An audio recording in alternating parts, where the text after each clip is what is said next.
A Rádio Rio de Janeiro passa a apresentar o programa Café Literário. Produção e apresentação, Henrique Fernandes. Que eu aprenda a me ver com olhos de compreensão e amor. Que eu aprenda a vê-la com olhos de compreensão e amor.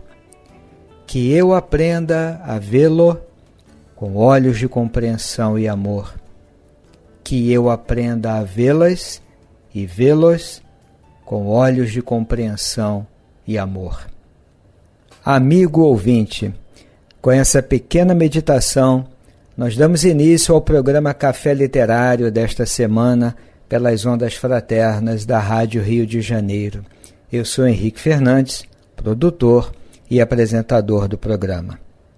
Essa pequena meditação, como falamos, ela aparece em uma das obras de um grande instrutor de meditação, uma pessoa extraordinária, com uma missão linda neste mundo e que há poucos dias partiu para a grande viagem espiritual.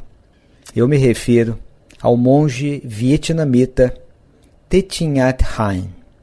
Ele veio a falecer no dia 22 de janeiro de 2022, no Vietnã.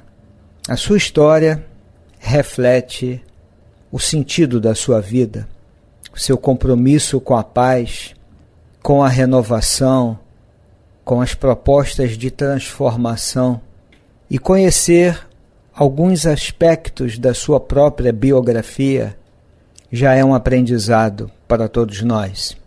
Sua coragem, sua determinação, sua profunda empatia e compaixão pelo ser humano, sua abertura para a vida, para os processos da dor, do sofrimento, da transformação, através das práticas da atenção plena e dos exercícios diários de compaixão, de gentileza, de acolhimento, o seu engajamento social.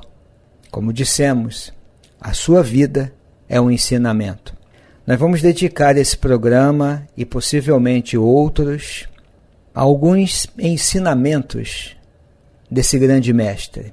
E desta forma nós queremos prestar uma singela e carinhosa homenagem a essa grande pessoa, pela sua contribuição, pelo seu amor à humanidade. É claro que ele é um dos representantes mais conhecidos na atualidade do budismo, e ler os seus livros é aprender muito sobre o budismo, as práticas da atenção plena, da meditação, as práticas da compaixão.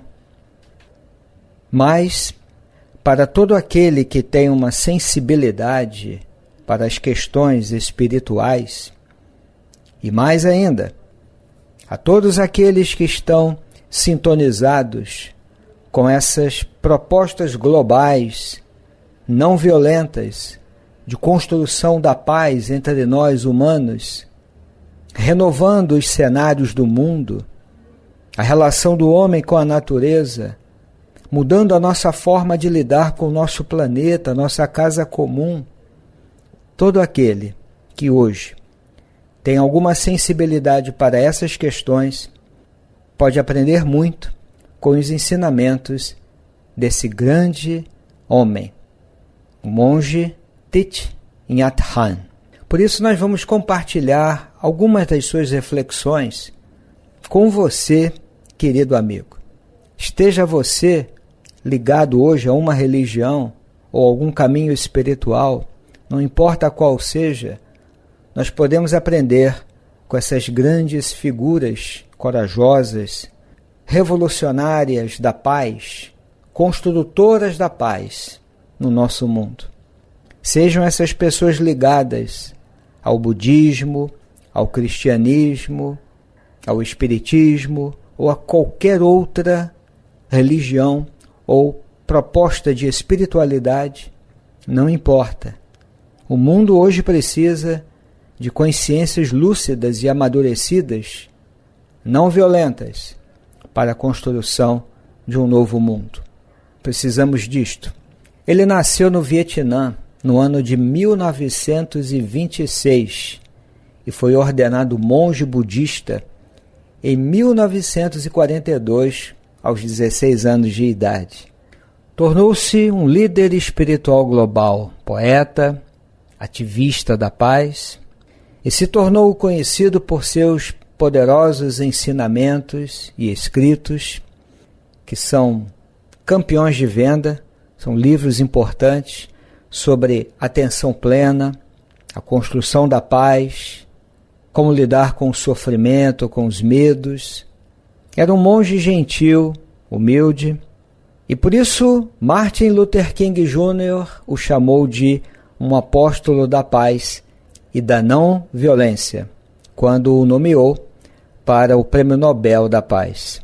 Nhat Hanh foi exilado da sua terra natal, o Vietnã, por quase 4 décadas. Enfrentou muita resistência, muitos desafios e em nenhum momento recuou no seu trabalho de construção da paz. Criou instituições, centros de estudo, trabalhos sociais, realizou inúmeras palestras, escreveu inúmeros livros e por isso é considerado uma figura muito importante na divulgação do budismo e das práticas da atenção plena para o Ocidente. Sua vida foi toda dedicada a esse trabalho de transformação interior em benefício dos indivíduos e da sociedade. Em suas viagens, em suas experiências nos Estados Unidos, na França, em outros lugares, ele levava sempre a mensagem da paz, da não violência, mas com uma voz ativa, uma atitude firme e muito determinada no sentido da renovação das estruturas e dos corações humanos. Há uma passagem muito importante que reflete a lucidez desse homem, a sua coragem e esse ativismo social. Foi durante a Guerra do Vietnã. Quando a guerra alcançou o Vietnã, os monges e as monjas foram confrontados com uma questão importante. Vamos aderir à vida contemplativa e permanecer praticando meditação nos mosteiros? Ou vamos ajudar aqueles no entorno que estão sofrendo, bombardeados, assustados com os tumultos da guerra? O que faremos? E o que fez Thich Nhat Hanh? Ele escolheu, como muitos outros, fazer as duas coisas. Quer dizer, vamos praticar meditação nos mosteiros, mas vamos ganhar as ruas, vamos sair para acolher os sofredores. Ao fazer isto, ele fundou um movimento que passou a ser chamado, a ser conhecido como budismo engajado. Um termo que aparece em uma de suas obras, quando ele fala da flor de lótus que surge num mar de fogo. Então, desde então, a sua vida foi toda dedicada, como dissemos, a esse trabalho de promover mudanças, crescimento, enfrentamentos necessários, não violentos, de crescimento interior, de renovação dos padrões mentais, para que indivíduos sejam beneficiados e estruturas sociais sejam modificadas. Então é acolher o indivíduo e acolher uma sociedade. O seu trabalho realmente tem muito valor, tem muita importância e podemos aprender muito com a sua história de vida e com os seus ensinamentos. Particularmente, muito me agrada quando leio nas suas obras um ponto muito importante. Todos estamos ligados. Isso aparece em vários textos do autor, porque é um pensamento que atravessa a sua reflexão espiritual e as suas propostas de transformação. Existe uma ligação entre os seres. Isso significa, como ele diz, que nada pode existir isoladamente. Tudo está ligado a todo o resto. Tudo está contido em todo o resto. Tudo é interligado, diz ele. Você existe junto com todo o resto e é interligado com todo o resto. Nós vamos conversar um pouco sobre isso, amigo ouvinte. Na verdade, vamos refletir juntos, com base nos seus ensinamentos.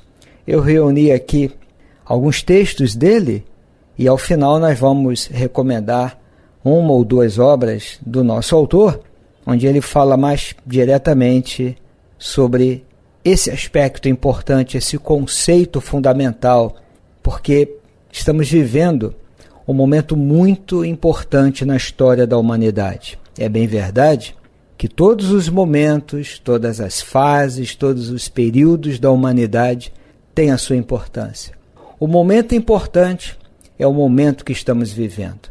Não é o antes, não é o depois. Aliás, é o ensinamento da atenção plena. Este é o momento. O momento de fazer é este. O momento de sonhar é este. O momento de abraçar, de transformar é agora, é este momento. Então, todos os momentos da história da humanidade são valiosos. Mas quero crer que nós estamos vivendo neste nosso tempo um conjunto de desafios. A violência, a indiferença pelo outro, a necessidade de mudarmos o nosso padrão de relação com a natureza, com todos os seres sencientes, percebermos que nós não estamos separados da natureza, que nós fazemos parte. Quando desrespeitamos uma floresta, quando desrespeitamos a fauna, a flora, quando colaboramos para a poluição da natureza, no fundo nós demonstramos com isto que vivemos uma espécie de ilusão de separatividade, porque habitualmente o que é meu eu não quero destruir, o que pertence à pessoa que eu amo eu não permito que se destrua, que se desperdice, eu cuido, eu protejo, de modo que quando nós sentimos que pertencemos, fazemos parte, estamos integrados, ou mesmo uma relação de posse, isso é meu, eu não quero destruir, eu não quero perder, portanto eu quero preservar, promover, aprimorar, aumentar, depende do que se trata, porque eu não me vejo separado, eu me vejo integrado, pertencendo. Em condições normais, eu não quero prejudicar a minha família, o meu grupo familiar, a minha instituição, a minha organização menor, pequena. Por isso, quando nós começamos a entender, sentir e entender, porque não é só uma compreensão intelectual, é um processamento emocional também, é uma relação de afeto e é uma cognição inclusiva.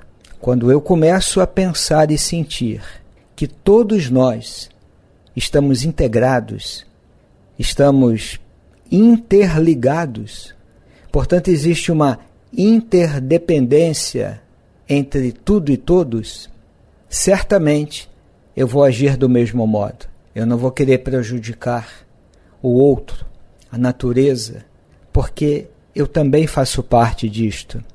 É uma outra compreensão, é uma cosmovisão diferente.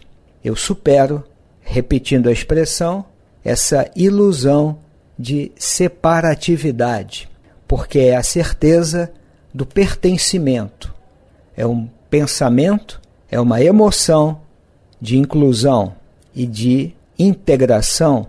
Por isso, quando o nosso autor nos fala deste tema, ele nos convida a pensar em assuntos muito importantes que vão impactar de forma intensa, contundente, a relação humana, as relações humanas, a relação com a natureza, com a sociedade. E faço, desde já, um paralelo com o pensamento espírita, penso que isto seja possível, que defende essa mesma ideia.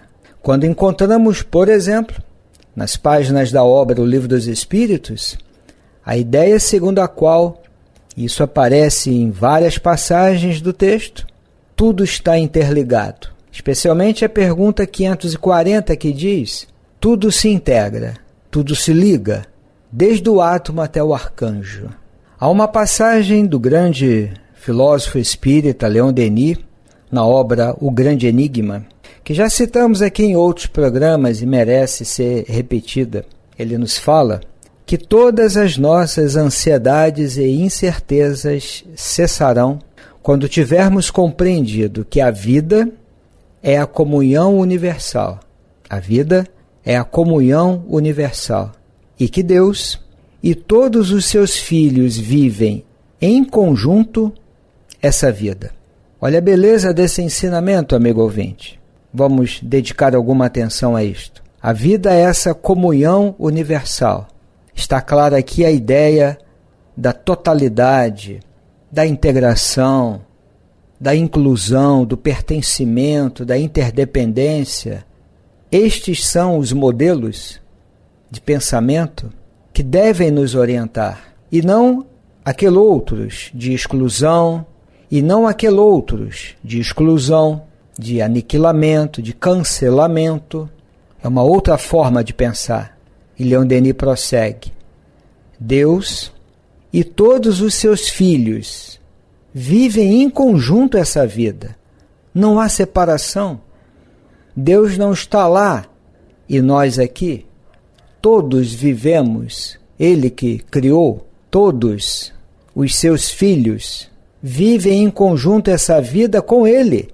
Então isso muda a nossa forma de pensar. É isso que leva muitos pensadores a afirmarem, numa perspectiva espiritual, que quando nós olhamos para o mundo à nossa volta, mas olhamos com novos olhos, nós passamos a perceber que não estamos lançados em meio ao caos, à arbitrariedade, mas passamos a compreender e a sentir que nós fazemos parte de uma ordem maior, de uma grandiosa sinfonia da vida. Essas palavras são do físico Fritjof Capra, em uma de suas obras, As Conexões Ocultas, uma obra de 2002. Exatamente essa ideia, querido amigo ouvinte, que o nosso autor, o monge Thich Nhat Hanh, trabalha nos seus livros, nas suas palestras, nos seus ensinamentos. Eu vou destacar um exemplo disso, que é um exemplo poético, simples, singelo e muito profundo, que aparece em uma de suas obras, exatamente para mostrar essa ideia de que tudo está interligado. Ele nos convida a observar atentamente uma rosa.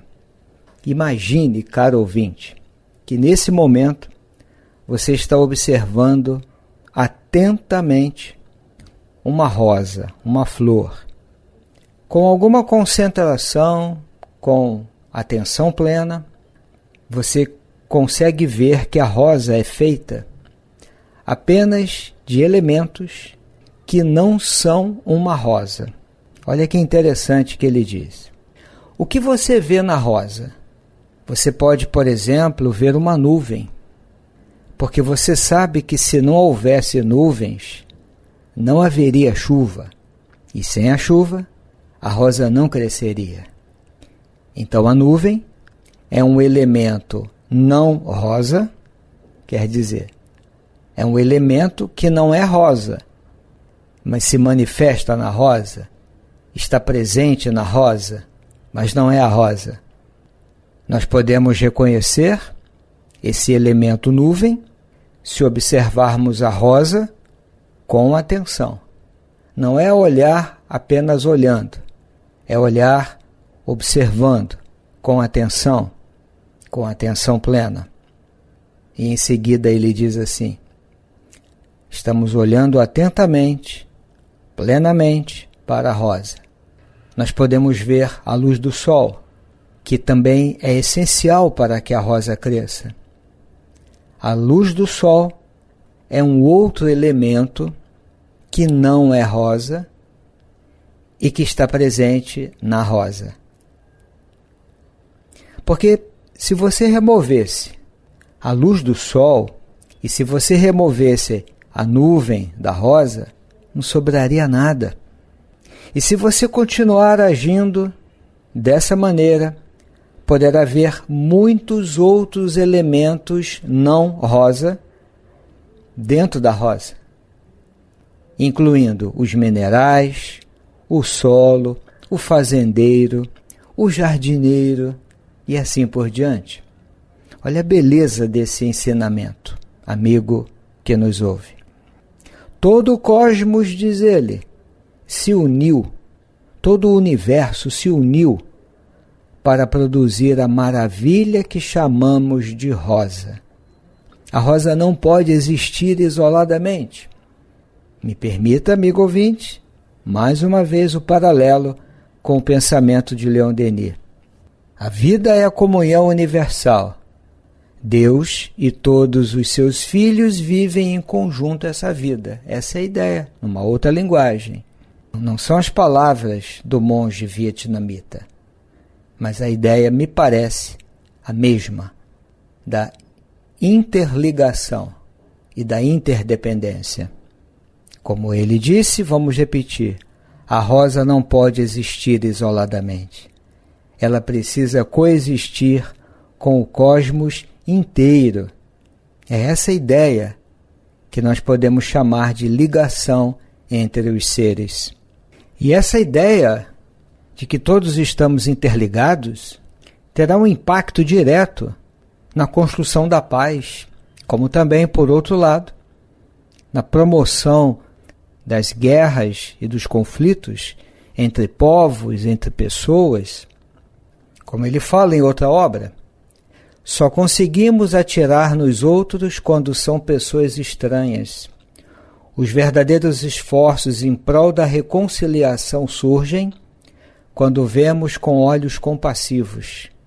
E essa capacidade surge quando vemos claramente a natureza interligada e de interpenetração de todos os seres. Todos estamos ligados. Isso alcança as nações, como ele fala.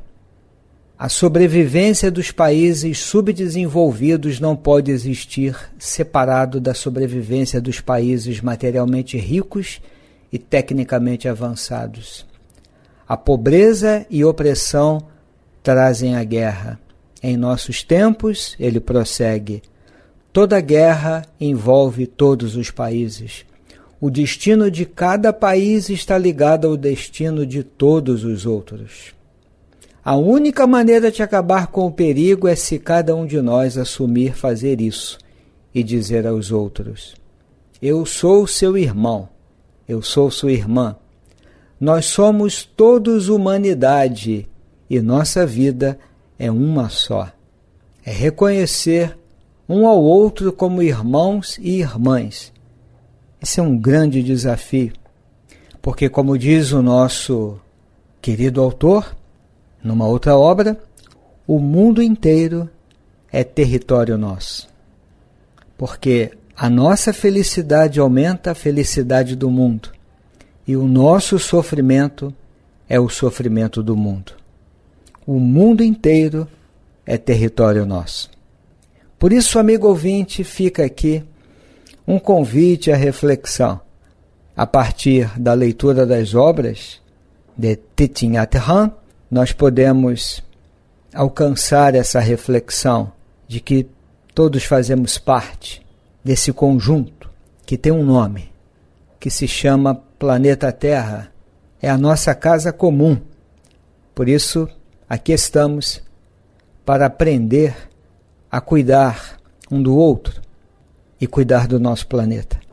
Nós vamos deixar como referências duas obras que de alguma forma nós utilizamos no programa de hoje. A primeira foi já apresentada numa série de programas que nós fizemos há algum tempo e que se chama Paz é Cada Passo, o caminho da atenção plena. E a outra obra, Sem Lama Não Há Lótus, a arte de transformar o sofrimento. As duas da editora Vozes. Aqui nos despedimos, amigo ouvinte, desejando a você muita paz e até breve. A Rádio Rio de Janeiro apresentou o programa Café Literário. Produção e apresentação, Henrique Fernandes.